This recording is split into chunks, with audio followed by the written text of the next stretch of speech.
Paz do Senhor Jesus Cristo, meus queridos e amados irmãos em Cristo Jesus, amigos do Facebook. Mais uma vez estamos aqui com alegria para meditarmos na gloriosa e santa palavra de Deus. Hoje eu gostaria de falar sobre Paulo, o apóstolo Paulo, que foi preso por causa do Evangelho. Naquela época ele foi preso por causa do Evangelho, mas a sua prisão não impediu ele de fazer seu trabalho evangelístico, porque até mesmo na prisão ele evangelizou, até mesmo os guardas ali foram evangelizados pelo apóstolo Paulo. Eles tiveram o privilégio de ouvir o evangelho da boca do próprio apóstolo Paulo, um homem que foi levantado pelo Senhor Jesus, ali em Atos capítulo 9, Ele foi chamado por Deus para ser uma testemunha, um apóstolo. O nome apóstolo quer dizer testemunha. É uma testemunha ocular. Ele viu Cristo, viu Jesus, no caminho de Damasco. E Jesus falou: "Eu te estabeleço como minha testemunha", um apóstolo para os gentios. E Paulo foi preso várias vezes, por proclamar o evangelho do Senhor. Pessoas inventavam mentiras acerca do evangelho e aí prendia, injustamente os servos de Deus como Paulo, mas contribuiu para evangelizar até mesmo nas prisões. E hoje eu gostaria de meditar aqui no livro de Filipenses, capítulo 1, verso 12, que é a palavra de Deus aos nossos corações. Vamos meditar aqui, meus irmãos. Diz assim: a prisão de Paulo contribui para o proveito do Evangelho. E quero, irmãos, que saibais que as coisas que me aconteceram contribuíram para maior proveito do Evangelho, de maneira que as minhas prisões em Cristo foram manifestas por toda a guarda pretoriana e por todos os demais lugares. E muitos dos irmãos no Senhor, tomando ânimo com as minhas prisões, ousam falar a palavra mais confiadamente, sem medo. Verdade é que também alguns pregam a Cristo por inveja e porfia, mas outros de boa mente. Uns por amor, sabendo que fui posto para a defesa do Evangelho. Mas outros, na verdade, anunciam a Cristo por contenção, não puramente, julgando acrescentar aflição às minhas prisões. Mas que importa, contanto que o Cristo seja anunciado de toda maneira, ou com fingimento, ou com verdade, nisto me regozijo e me regozijarei ainda, porque sei que disto me resultará salvação pela vossa oração e pelo socorro do Espírito de Jesus Cristo. Então, meus irmãos, uma palavra muito maravilhosa aqui, Filipenses capítulo 1, do verso 12, nós lemos até o verso 19, É uma palavra muito maravilhosa, é um texto maravilhoso mesmo, a qual Paulo escreveu, dizendo que as suas prisões em Cristo, elas colaboraram, Elas colaboraram para bom proveito do Evangelho, meus irmãos queridos. O Evangelho foi bem aproveitado, através das prisões de Paulo, porque através de Paulo estar preso ali, o evangelismo chegou dentro das prisões. E até mesmo os guardas, pretorianos, guardas romanos na época, guardas do império, foram evangelizados por Paulo. E aqui Paulo dizendo também, meus irmãos queridos, e muitos dos irmãos no Senhor, tomando ânimo com as minhas prisões, ousam falar a palavra mais confiadamente, sem medo. Então, em vez, meus irmãos, desanimar as pessoas, a prisão de Paulo, ela animou as pessoas, meu irmão. Elas falaram: se esse homem tem tanta coragem, de ser preso por causa do Evangelho, ele está preso e está falando com essa alegria toda, essa ousadia toda, imagina nós que estamos livres, vamos falar do Evangelho. Então, meus irmãos, a prisão de Paulo, em vez de constranger os irmãos, até calar suas vozes, ela fez com que os irmãos, eles criassem ânimo de anunciar o Evangelho. Porque viram que Paulo estava preso, mas não estava triste. Paulo estava preso, mas não estava mudo. Não estava com a boca tampada, ele falava livremente na prisão, pregava o Evangelho. Às vezes conversava o Evangelho com os guardas. Evangelho não é somente, meus irmãos, com o microfone na mão, não. Às vezes conversado, Eu conversando pessoalmente com alguém, eu evangelizo aquela pessoa.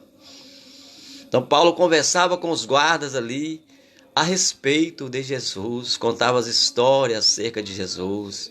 Certamente os guardas perguntavam a ele por que ele está preso, ele ia, né, contar o seu testemunho, meus irmãos, ali, né? E muitos guardas vieram a crer no Evangelho, meus irmãos. Então Paulo cumpriu a obrigação dele dentro da prisão de pregar o Evangelho. Porque Jesus disse, né, ide ao mundo e pregue o Evangelho a toda criatura.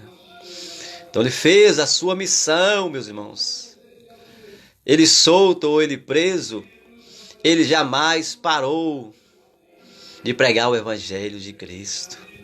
Então nós que somos crentes verdadeiros, crentes em Cristo, com certeza, com esperança, com fé, nada pode nos parar, meus irmãos. Paulo chegou a escrever em Romanos 8, nada pode nos separar do amor de Deus em Cristo Jesus, nem a altura, nem a profundidade, nem anjo, né, nem criatura alguma pode nos separar do amor de Deus em Cristo Jesus. Então Paulo estava em Cristo. Ele falou, as minhas prisões em Cristo contribuíram para melhor proveito do Evangelho. Porque ali através do governo da contenda ali, meus irmãos, deu ele palco. A prisão se tornou um palco para ele pregar. Se tornou uma igreja para ele pregar, se tornou um local onde ele estava lá comendo, bebendo e pregando o Evangelho do Senhor. Estava sendo patrocinado pelo governo. Só Deus faz uma coisa dessa mesmo. Ele converte uma situação constrangedora, né, numa situação honrosa. Então Paulo estava na prisão. Hoje uma pessoa é presa, a gente fica triste, está preso. Mas ele foi preso por causa do Evangelho. Ele nunca cometeu nenhum crime, não matou, não roubou, né? Estava preso por anunciar o Evangelho. João também foi preso por anunciar o Evangelho na ilha de Pátimos. Mas lá ele recebeu as 7 cartas para 7 igrejas da Ásia, recebeu o Apocalipse, viu a glória de Jesus, foi aos céus. Paulo também foi um contemporâneo de João. Os últimos apóstolos na terra, né, foi Paulo e João mesmo. Paulo foi o terceiro céu, também viu Jesus lá no céu. Porém a função de anunciar o que, né, foi visto no céu foi para João. Mas Deus usou Paulo na evangelização, cada um Deus usa da maneira que ele escolhe. O ministério de Paulo foi glorioso, o ministério de João também foi muito glorioso, foram contemporâneos. O próprio Paulo escreveu na carta dizendo, Deus fala pela boca de 2 ou 3 profetas, ali estavam 2 profetas de peso, Paulo e também João. Eles estavam separados geograficamente, mas estavam unidos pelo mesmo Espírito, pelo mesmo Senhor, pela mesma fé, o mesmo batismo, o mesmo amor, a mesma intenção. Então Paulo, né, nas suas prisões contribuíram para melhor proveito do Evangelho. João a mesma coisa. Pedro também, né, foi preso várias vezes. Até todos os apóstolos já foram presos. Todos eles, né, experimentaram prisão por Cristo. Eles viviam um período medieval, um período de império. Né, os impérios tinham medo de conspirações. Então alguém pregava com muita ousadia, chamava a atenção de muita gente. O imperador já ficava ali enciumado, com medo, né? Está acontecendo uma revolução ali. Mas ainda sendo atiçado pelos fariseus, saduceus, que ali ficavam perseguindo os cristãos. De nação em nação eles perseguiam os cristãos. Paulo começou como um Saulo lá em Atos 9. Ele também perseguia. Mas de repente ele virou um perseguido por amor do Evangelho. Foi uma mudança radical na sua vida. Deus virou a vida de ponta cabeça, reconstruiu ele agora. Um perseguidor virou um cristão verdadeiro, um defensor do Evangelho. Então só Deus faz uma coisa dessa, meus irmãos. Então se você quer mudança na sua vida, meu irmão querido, deixa Deus virar você de ponta cabeça. Ontem a irmã pregou na igreja, ela falou isso. É uma palavra sábia. Deixa Deus virar tudo de ponta cabeça, revirar as coisas. Se de um jeito que foi feito não está dando certo, deixa Deus então fazer da maneira dele, que vai dar certo na sua vida. Deixa Deus fazer a escolha por você, meu irmão querido. Deixa Deus guiar você, deixa Ele inspirar você, deixa Ele falar com você. Ele fala com a gente todos os dias, meu irmão. Tem palavra escrita para a gente ler, tem palavra ouvida, falada, gravada, anunciada. Tem joelho para você ajoelhar e orar, tem boca para você orar. Então Paulo não foi abatido, meus irmãos. Ele foi ali preso, mas o evangelho foi mais glorificado através da prisão de Paulo. Os irmãos pegaram o exemplo dele, né? Se ele que está preso, está lá privado da liberdade, está com aquela alegria toda pregando o evangelho, imagina nós que estamos aqui fora, vamos pregar também. Então ele motivou, meu irmão, de dentro da prisão, ele motivou os irmãos a anunciar o evangelho. Os filipenses, mesmo um povo, né, muito ali ordeiro, um povo muito fiel a Deus. Paulo elogia eles aqui, né, no livro de Filipenses 2. Paulo tece um elogio aos filipenses. Falou: todas as vezes que eu vou orar, eu dou graças a Deus, eu oro com alegria por vocês, né, pelo bom proveito do evangelho, né, aí no meio de vocês, desde o primeiro dia, né. Eu espero que permaneça assim até a vinda de Jesus. Aqui em Filipenses 2, Paulo elogia a igreja de Filipenses. E aqui em Filipenses 1, ele está contando o testemunho que as suas prisões contribuíram para o melhor proveito do evangelho. Então, para quem serve a Deus, meus irmãos, todas as situações se transformam em favor dos propósitos de Deus. Você for ver a história lá de José, lá no Gênesis, né, capítulo 40 em diante, você vê José ali, filho de Jacó. Ele foi, né, ali colocado numa cisterna que estava, né, seca. Depois foi vendido como escravo, né, foi preso. Mas da prisão ele saiu para o palácio, da prisão ele saiu para o trono. Assim Jesus também foi crucificado. Da sepultura ele saiu para o trono dos céus. Atos capítulo 1, verso 9. Então todas as coisas cooperam para quem crê em Deus, para aqueles que têm fé em Deus, aqueles que agradam a Deus pela fé. Hebreus 11 diz: sem fé é impossível agradar a Deus, mas quem tem fé agrada a Deus. Quem acredita em Deus agrada a Ele. Eu, você, nós, se alguém não acredita na gente já fica chateado, meus irmãos. Então como é que você quer agradar a Deus se você não acredita que Ele exista, não acredita que Ele, né, pode fazer as coisas por você? Então temos que crer em Deus, que Ele exista, e também que Ele é galardoador, é recompensador daqueles que buscam Ele. Abraão creu no Senhor, isso foi bom para ele. Moisés creu, né? Paulo creu, e por isso ele estava preso, mas estava contente. Falou, né, eu estou sofrendo uma privação, isso é bom para mim, porque aqui eu estou sendo, né, um pregador mesmo na prisão, pregando para oficiais, pregando para carcereiros, para guardas. Então ele pregou para toda sorte de pessoas ali, ele foi levado a tribunais, até diante de rei ele pregou, até do rei Agripa, né? Ali no livro de Atos 20 ele pregou para o rei Agripa. Pregou para Festo, pregou para Félix, pregou para varões, né, muito importantes. Ele pregou em Cesareia, que era a capital, né, do Império Romano lá, né, naquelas áreas da Ásia, em Cesareia. Ele pregou para toda aquela corte. Pregou com ousadia, um preso pregando. Só Deus faz uma coisa dessa, meus irmãos, dá ao preso, né, condições de falar em alta voz, contar seu testemunho. Ele contou lá o testemunho dele para, né, Agripa, o rei, para sua mulher Berenice. Contou, né, como foi que ele era perseguidor do evangelho e virou um perseguido. Como Jesus apareceu para ele no caminho lá de Damasco. Como ele ficou cego por 3 dias, mas depois o Ananias orou por ele, né, e caiu como as escamas dos seus olhos, ele enxergou. Ele foi batizado nas águas. Foi constituído como um apóstolo do Senhor.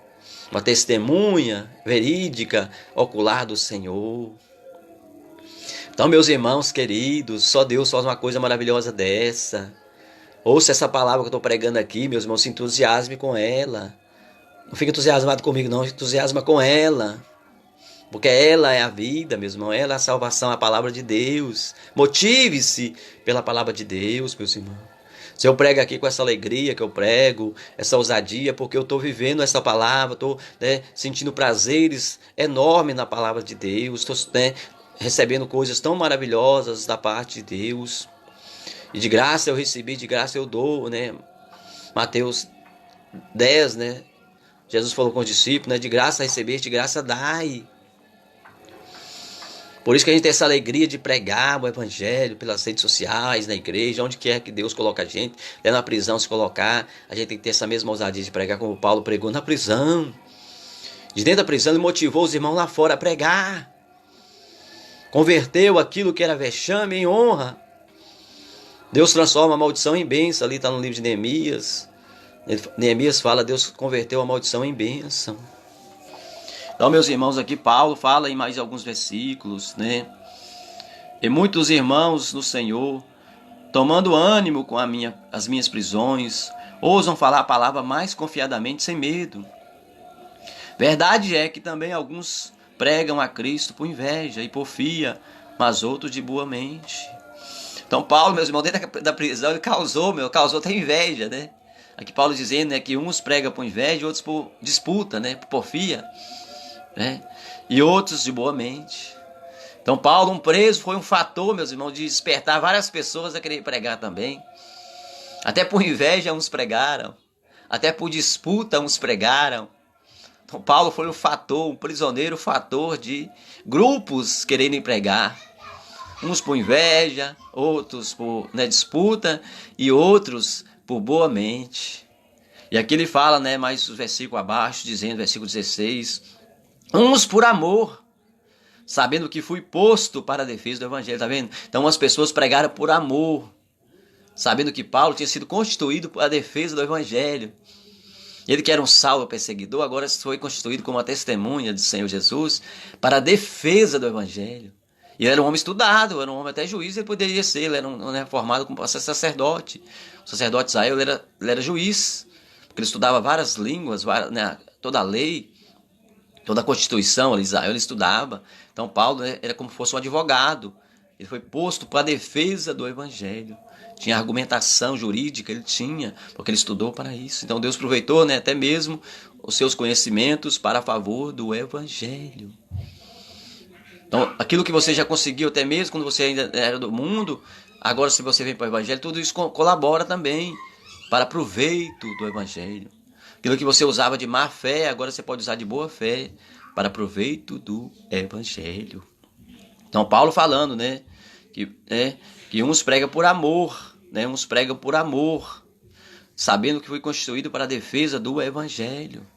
Aqui no verso, 16, o verso 17 de Filipenses, capítulo 1, ele fala, mas outros, na verdade, anunciam a Cristo por contenda, tá vendo?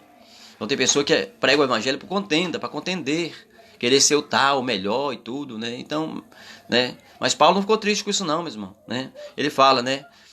Uns pregam, na verdade, a Cristo por contenção, né? Contenda, não puramente, julgando acrescentar aflição às minhas prisões.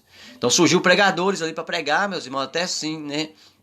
Se opor a Paulo, né? Para tentar envergonhar Paulo, tentar manchar Paulo, usando ali o evangelho de má fé ali, usando, né, por contenda, tentando acrescentar aflição a Paulo, querendo disputar com ele, querendo se vangloriar para cima dele, né? Uns de boa fé e outros de má fé. Então ele foi um fator, meus irmãos, um divisor de águas, despertou o espírito, né, das pessoas de espírito bom e das pessoas de espírito maus. Porque eles ficaram até com inveja dele. O homem está preso, tá nessa alegria toda, e ficaram com inveja. Uns ficou com inveja. Os bons não, os bons ficaram alegres. Ele está preso e está pregando com alegria, então nós vamos pregar também. Então pregaram com, né, boa mente uns. Mas uns invejaram a Paulo, tentando acrescentar com isso aflições a Paulo, né? Mas Paulo fala aqui, ó, mas que importa? Contanto que Cristo seja anunciado de toda maneira, ou com fingimento ou em verdade. Nisto me regozijo, me regozijarei ainda. Então ele não se importou com isso não. Eles têm mal intenção, mas o importante é que o evangelho vai ser pregado. Uns de boa mente, outros de má mente, né? Uns por contenda, outros por amor, outros de boa fé. Mas o interessante é que o evangelho seja pregado. Ele ficou alegre. Eu vou me abater com isso não, né? Tem uns pregando de boa fé e me alegra. Tem uns pregando de má fé e me alegra também, porque os ouvintes vão ouvir e eles vão, né, pegar as palavras de Deus e muitos vão colocá-las em prática. Então tem pessoa que está contendendo, mas no momento prega ali coisa que tem verdade no meio ali, sim. Tem palavras boas ali no meio, sim, está contendendo. Está jogando direto para os outros e tudo, mas tem muita palavra boa que ele está pregando ali. Sem ele querer, ele prega o evangelho, meus irmãos, né? Ele faz uso da palavra de Deus, a palavra de Deus é toda proveitosa, né? Ali no livro de Hebreus 4. Então, mesmo ele pregando por contenda, às vezes, tem pessoas, ele acaba ajudando o evangelho. Porque daquela ousadia que ele tem, ele se motiva pela inveja, se motiva pela má fé, pela contenda. Mas ele prega. Interessante que ele pregando, né, alguém é evangelizado. Talvez ele não vai tirar proveito daquilo que ele fez, né, porque está pregando por má fé e contenda, mas os ouvintes vão ouvir e vão acatar a palavra. Ele vai acatar a palavra. Jesus falou lá com os discípulos, né? Os fariseus ocupam aí a cadeira de Moisés, né? Ouça o que eles pregam, mas não faça o que eles fazem. Então, Jesus não contestou a pregação dos fariseus, não. Falou, eles têm cargos legítimos. Eles estão ocupando a cadeira de Moisés mesmo. Então, eles podem pregar, eles têm essa permissão de pregar. Mas ouça a pregação deles, mas não faça o que eles fazem, porque eles são hipócritas. Eles falam, né, uma coisa com a boca e com as mãos eles fazem outra. Então Paulo não ficou triste porque tinha gente pregando de má fé o evangelho por contenda, não. Falou, o importante é que o evangelho seja pregado, que Cristo seja pregado, seja anunciado, né? Ele falou, nisso eu me alegrarei e tornarei me alegrar de novo, porque Cristo está sendo pregado. Então de todos os lados, né, tinha vozes falando de Cristo. Então hoje tem vários pregadores pregando, meus irmãos. Uns pregam meias verdades, outros pregam muita verdade, uns pregam por amor, outros por contenda e tudo. Mas o interessante é que o evangelho seja pregado, porque Jesus falou, é necessário que o evangelho seja pregado em todo o mundo. Só assim virá o Filho do Homem, né? Mateus 24 ali. Então importa que o evangelho seja pregado em todo o mundo mesmo. Ainda que alguém prega por contenda, para aparecer e tudo, mas os ouvintes que vão ouvir vão acatar a palavra, porque a salvação é individual, meus irmãos. A palavra de Deus é um dispositivo, ela vai destravar ali o que estava parado no coração de alguém, vai ativar a fé da pessoa. Porque Paulo mesmo escreveu, a fé vem através do ouvir a palavra de Deus. Então, meus irmãos, né, por mais que as pessoas estão querendo pregar e até por contenda e tudo, mas vai causar coisas positivas de quem ouvir de boa fé a palavra. Porque eu prego, as pessoas nem sabem o que eu estou pregando às vezes, não sabem a intenção do meu coração, mas elas vão acatar a palavra. Porque quem vai entrar dentro delas é a palavra de Deus. Né? Hebreus capítulo 4, ela é penetrante, mais penetrante que qualquer espada de dois gumes. Ela é apta para discernir os pensamentos, penetra até a divisa da alma e do espírito, né? É a palavra de Deus. Então é importante que ela seja pregada. Então Paulo não se entristeceu porque tinha gente pregando, né, de má fé. Ele falou, né, que é importante que Cristo seja anunciado. Nisso me regozijo e me regozijarei mais ainda, ficarei mais feliz ainda, porque Cristo está sendo anunciado. No final, né, quem pregou de boa fé vai receber de Jesus a coroa da vida. Quem pregou de má fé, né, ele vai ver tanta gente sendo salva pela pregação que ele pregou, e ele mesmo vai estar de fora, porque ele não teve boa fé. Ele, né, trabalhou, a mesma coisa da pessoa que massa o barro e joga na água, massa o barro e joga na água. Então para ele não teve proveito, mas para outros teve proveito. Então Paulo usou essa estratégia, né? Não me abaterei por causa disso. Então não se abata, meu irmão, tem alguém pregando o evangelho aí, com meias verdades, com isso, com aquilo outro, não sei o quê, com contenda, né, até opondo a sua pregação e tudo. Importante que o evangelho seja pregado, porque quem ouvir de boa fé ali, aquela mensagem, tirar as palavras proveitosas ali, ele vai ser salvo. Talvez aquele pregador de má fé não vai, às vezes, né, no final, é Jesus que julga, né? Ele, né, mas pelo menos ele anunciou o evangelho. Né? Sem ele querer, ele foi um servo, né, benevolente de Deus. Até Satanás, às vezes, quando nos persegue, ele se torna um servo benevolente, meus irmãos. Porque ele nos empurra para o lado da bênção, ele nos empurra para o lado da vitória, né? Os irmãos de José, quando ali estava lançando ele no poço, depois vendeu ele para os midianitas, para levar para o Egito como escravo, não sabendo eles que estava beneficiando, né, levando José na direção do sonho dele se cumprir. Porque o sonho que José teve não foi dele, foi o sonho que Deus deu a ele. Uma revelação que Deus mostrou para ele, que Deus ia levantar ele como um governador, ia colocar ele no trono, e até seus 11 irmãos iam se ajoelhar diante dele, seu pai e sua mãe também. E cumpriu-se. Porque quando a barriga deles doeu lá na Canaã, tiveram que ir no Egito rogar por comida, e lá quem estava governando era José, o servo de Deus. E ali até o pai dele se inclinou diante dele, a mãe e os irmãos, cumpriu aquele sonho que Deus deu para ele, aquela revelação de Deus. Né? Então, sonhos que Deus dá a gente, meu irmão, não é revelação. Não é algo que a sua carne inventou, não. É revelação de Deus, né?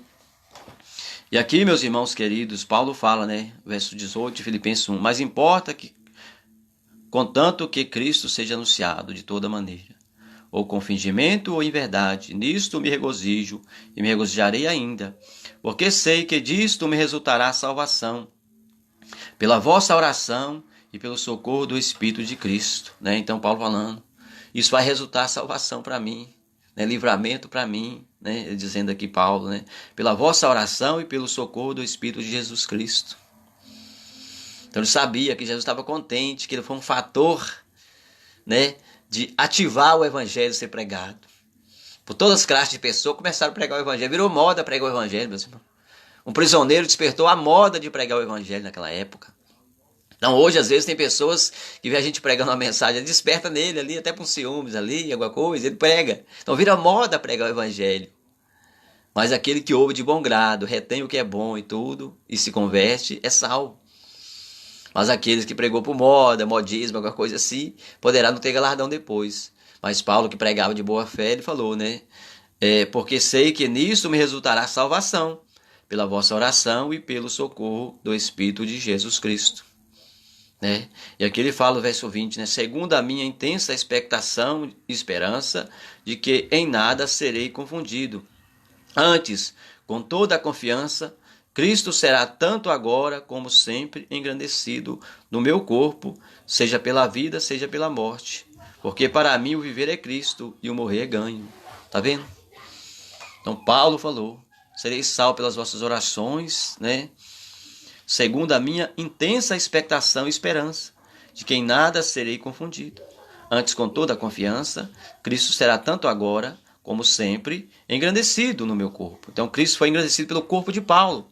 No seu corpo ele engrandeceu Jesus, deu testemunho de Jesus, foi a fiel testemunha de Jesus, um apóstolo fiel a Deus, né? E aqui ele está dizendo, né? Seja pela vida, seja pela morte. Porque para mim o viver é Cristo e o morrer é ganho. Então falou, quer eu esteja vivo, eu continuarei trabalhando para Cristo, anunciando o Evangelho. E se eu morrer por causa do Evangelho, será algo honroso. Porque as pessoas vão falar, nossa, ele, né, foi fiel até o fim. Ele chegou a dar a vida por Cristo. Então o diabo perdeu ali, ó, totalmente. Paulo vivo, né, estava saqueando, né, o inferno. Paulo morrendo, deixava um legado ali para pessoas se motivarem para continuar pregando o Evangelho, como até hoje. Eu me motivo pelo, né, ministério de Paulo. Nós nos motivamos, né, pelo ministério do homem que foi fervoroso, servo de Jesus Cristo. Ele falou que importa que Cristo seja, né, engrandecido agora e para sempre. Né? Então louvado seja o nome de Jesus. E aqui Paulo diz aqui no versículo 22, mas se o viver na carne me der fruto da minha obra, não sei então o que devo escolher. Ele ficou no dilema, meus irmãos. Se eu estou vivo, né, e dar fruto, agora eu não sei se compensa mais eu estar vivo, né, e pregando o evangelho, ou se eu quero já partir, já tomar posse da coroa da vida e encontrar com Cristo. Ele ficou no dilema. Né? Aí ele responde aqui no próprio, né, o versículo 23 de Filipenses 1. Mas de ambos os lados estou em aperto, tendo desejo de partir e estar com Cristo, porque isto é ainda muito melhor. Mas julgo mais necessário, por amor de vós, ficar na carne. Tá vendo? Ele sabia que ele tinha certeza da sua salvação, falou, se eu morrer agora, né, eles me decapitarem aqui, como no final da vida, eles decapitaram ele, né? Será ganho para mim, porque eu já vou para Cristo. Mas se eu, né, dou fruto no meu corpo, estou no dilema agora, não sei se, né, compensa mais eu estar na carne, dando fruto, ou se compensa eu desejar ir, né, partir para morar com Cristo. Então ficou no dilema, mas aqui ele fala, ele me responde, ó, mas julgo mais necessário, por amor de vós, ficar na carne. Então, por amor dos filipenses e das pessoas, dos ouvintes do evangelho, dos romanos, ele falou, eu julgo melhor ficar na carne, ficar aqui. Eu quero viver mais anos para pregar o evangelho, para ter mais proveito ainda, por causa de vocês, o amor é vocês. Eu poderia desejar agora partir, mas eu, né, por amor de vós, eu quero ficar na carne ainda, para ter um proveito do evangelho ainda, né? E tendo esta confiança, sei que ficarei e permanecerei com todos vós, para proveito vosso e gozo da fé, para que a vossa glória aumente por mim, em Cristo Jesus, pela minha nova ida a vós. Então Paulo desejou viver ainda para ir lá visitar eles de novo, né? Os filipenses, na hora que foi permitido ele sair da prisão ali, lá visitar, né? Ele iria e visitar os filipenses de novo. Então essa palavra, meus irmãos, que Deus me deu aqui para vocês, né? Vou fazer uma pequena oração, já entregar aqui, né? Essa palavra que nós pregamos, Filipenses capítulo 1, né, do versículo 12, né, até o verso, né, 26, nós meditamos aqui. Leia aí Filipenses, né, capítulo 1, do verso 12 ao 25, para você ver como é glorioso esse texto. Senhor Deus, abençoa cada irmão que vai ouvir esse vídeo, que eu vou deixar aqui gravado pelo Facebook. Em nome de Jesus, dá a bênção para cada um, em nome do Pai, do Filho e do Espírito Santo de Deus, da saúde, da força, da graça, da unção, da poder e da autoridade, para a glória do seu nome, em nome de Jesus. Amém, amém. Fiquem todos na paz do Senhor Jesus, irmãos. Até o próximo vídeo, se Deus quiser.